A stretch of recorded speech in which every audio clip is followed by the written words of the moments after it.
I'm not quite sure how you follow that, or let alone end the afternoon session. I think it's been a long afternoon, but we've had some pretty inspiring moments, haven't we? And what I'm going to be talking about briefly is Human Planet. Human Planet is 8 hours, which we made for BBC and various international co-producers. And for the first time, the NHU turned the cameras around on human beings and decided to allow us to become part of nature too, which was an interesting move, and I think it was kind of high time. But it also was not without its complications, and there are some of the films here on show. I hope you may get a chance to see some of them, but it's not the usual wildlife fair, that's for sure. I'm going to show you a clip from the Jungles episode. There were 8. This is a clip from Jungles. And we set out to film this particular sequence in Amazonia. We knew what we were looking for. We knew exactly what to expect, but somehow we weren't sure if we would get it. And as the exec producer, it's a bit of a thankless task sometimes. You know, you kind of wait in an office, hopefully kind of trying to make sure the whole thing will come together and make sense and be a good series. But I don't very often get out to the field or direct a cameraman, so I sort of feel a bit semi-detached. But every now and again, the team members would come and they'd say, "Come and have a look at this." And this was a particular day when Willow Merton, the director, and Tom Hugh-Jones, the producer, said just that. And we watched the rushes of this sequence together, and I can only say that you know, it was in some sort of stunned silence, really. So this is a 4-minute clip of the edited sequence from the Jungles program. Brazil is thought to be home to around 70 isolated tribes, around 2/3 of the world total. Jose Carlos Morales works for FUNAI, a government agency that protects Brazil's indigenous people. Today, he's hoping to encounter one of these uncontacted tribes. Agora você vai ter que fazer contorno porque eu já não estou enxergando. Dá uma volta. He needs to get to them before others do. Qual é o nosso trabalho hoje? Simplesmente tentar monitorar essas terras para que as pessoas não haja nenhum tipo de interferência no território dos isolados, nenhum tipo de exploração de nada, né? Para que o território fique intacto e que esses índios tenham tranquilidade. Logging and mining are encroaching on these forests, and there are some who want to deny that uncontacted tribes live here at all. É mesmo que você matar um mosquito, né? Coisa que pode desaparecer de uma hora para outra. Ok, agora. Tá quase. Tá bom. Morales needs evidence. The fight to protect these people depends upon proving and publicizing their existence. E uma imagem, às vezes, vale por 1000 relatórios, por 1000 palavras. Tá aqui. Tá aí os caras, né? Olha eles aí.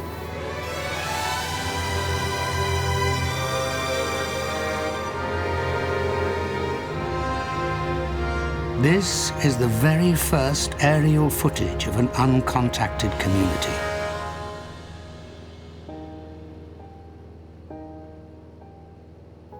Perigo, né? Nós estamos no século XXI. Já é uma coisa quase inacreditável esses povos existirem.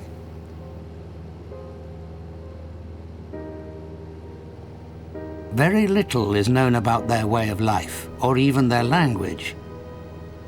And Morales would rather it stays that way.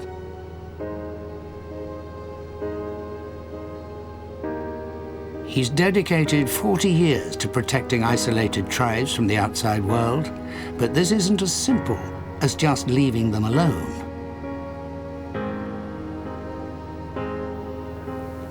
O futuro deles não depende mais deles, infelizmente, depende da gente. Do que ele entrar em contato com um bando de garimpeiro ou com um madeireiro, que vão matá-los na primeira vez que virem, não vão fotografar, vão atirar neles e matar.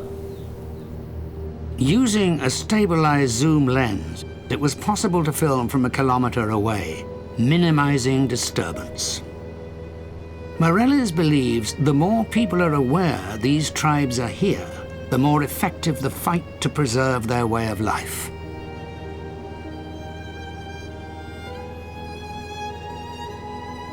Eu acho que é importante para a humanidade que esses povos existam. Eu sempre penso que eles são a lembrança viva de que é possível viver de outra forma.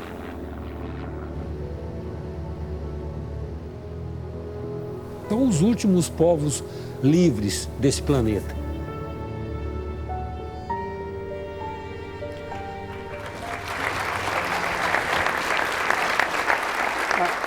As you'll have gathered, this is actually, we believe, the very first footage ever shot, aerial photography of an uncontacted tribe anywhere in the world. And it was quite a remarkable moment to see it for the first time.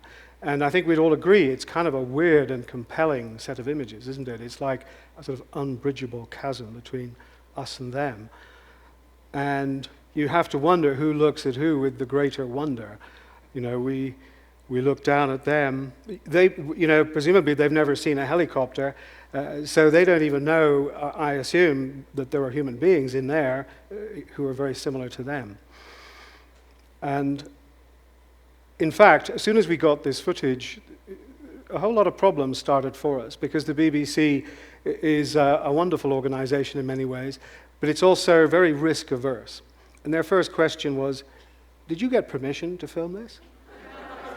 You know, it was like, where's the release form? Yeah, okay.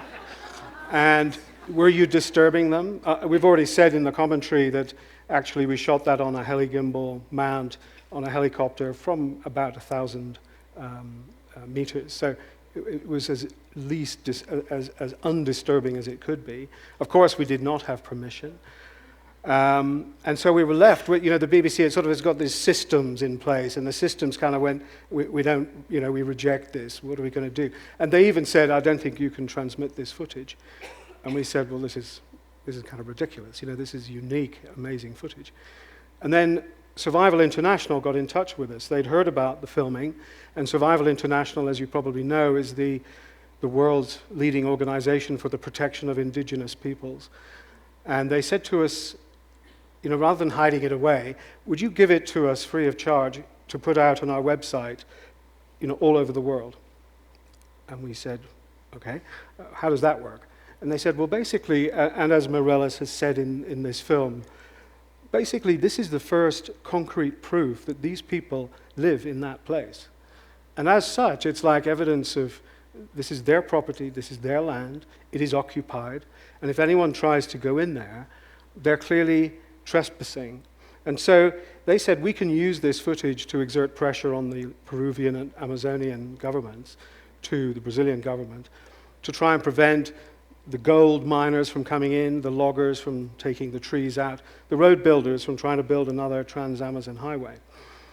And so after a bit of a toing and froing, we managed to convince the BBC. We did, in fact, offer all of our footage to Survival International free of charge, but we said, because we were worried about what would happen and the criticism that the whole series might come in for, we said, can you wait until the day after the transmission of this program before you release it? And they said, fine. So, long story short, what happened? Well, the series went out. This was only one of a whole lot of issues: nudity, breastfeeding of monkeys, violence you wouldn't believe, the killing of narwhals. There's a lot of stuff in there that a wildlife show probably shouldn't really have. But it went out, the audiences loved it, frankly. We got very big audiences, and it's been out internationally since and has been generally very well received.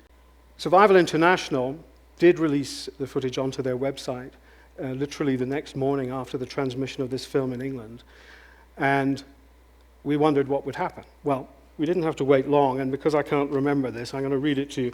But basically, there was an article in the Guardian newspaper 3 days later, and this is from the 4th of February, and basically it said, Survival International says that it has had nearly 1.2 million page views on its website in 3 days.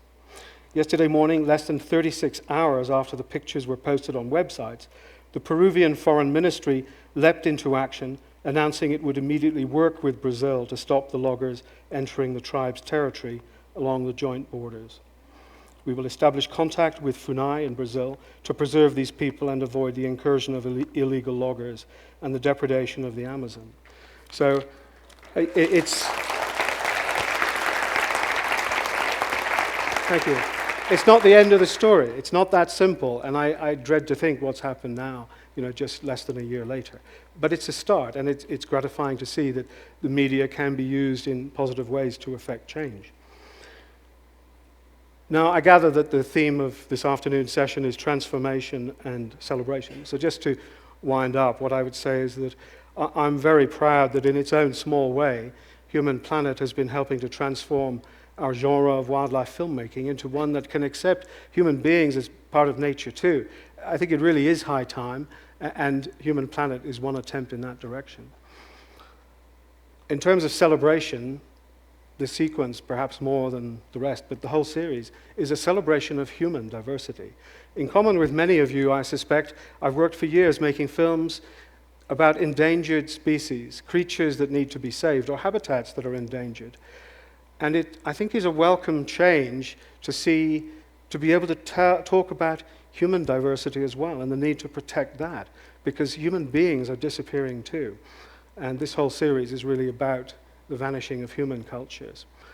So I guess my final comment would be, just because you love nature doesn't mean you have to hate people.